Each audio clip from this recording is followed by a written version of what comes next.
anyone we have ever experienced. His ways and his thoughts are much higher than our ways and our thoughts. He decided that we were to be his. He's holy. He had mercy on us through his holiness when we were on our way straight to a burning hell. 1 Peter 2:10, when we understand that God is doing a holy work in his people, we won't be so quick to condemn others. We won't be so quick to quit the work that God has started in us.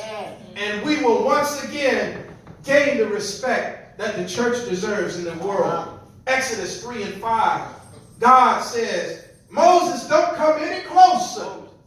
Put off thy shoes from thy feet, for the place where you stand is holy ground.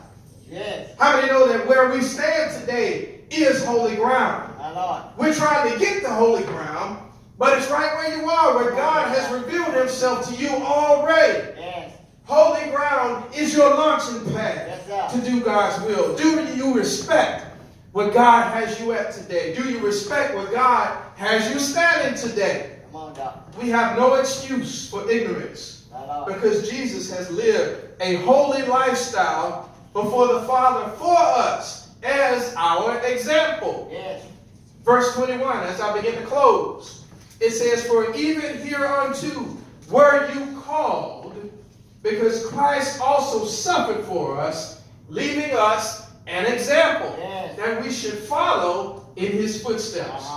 When we strive to restore holy living to the point of suffering by looking unto Jesus as our example, we won't have to ask anymore, why is my ministry not taking off?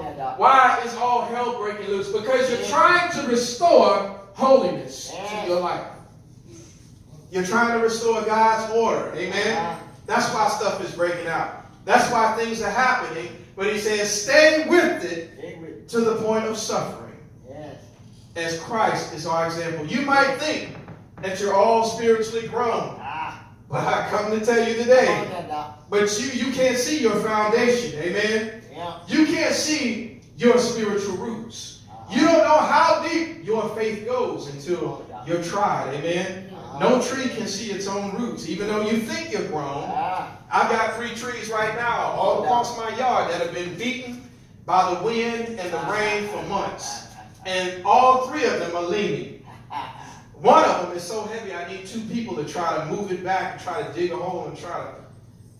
The point is, maybe you are here today in this church planted so God can reset you. You might be leaning today. Maybe you are here today so God can stabilize you. Your roots need to grow just a little bit deeper. And they need to spread a little bit further so you can be stable.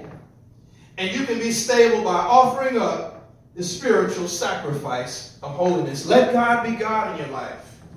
Stop trying to control everything. Amen? Offer up the spiritual sacrifice of holiness and see what God does in your life. Holiness is the launching pad. Huh? Yes, it is. It's a safe place. It's a safe place. It's a launching pad. You can stand to your feet. I'm done. Praise God. Give the Lord a hand. Amen.